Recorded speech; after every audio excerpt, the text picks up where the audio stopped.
AudioJungle. शरणागत वत्सल सारनिते परिपालय मां वृषशैलपदे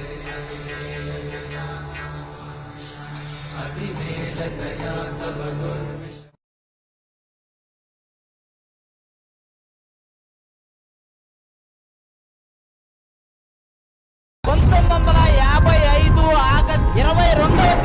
వాడు ఒక్కడే వచ్చాడు ఇండస్ట్రీకి వచ్చింది వచ్చి ఎవరు సహాయం లేదు. ఒక్కడిగా వచ్చి ఒక్కడి నుంచి మొదలుపెట్టి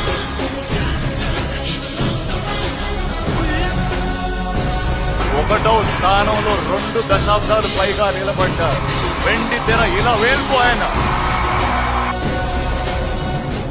మాట్లాడేవాడికి కూడా గూస్ బంప్స్ వస్తున్నాయంటే వాడు మాట్లాడేది ఖచ్చితంగా మెగాస్టార్ చిరంజీవి గారి గురించే. పోరాడే వయసు నుంచి పోరాడడం నా లైఫ్ స్టైల్.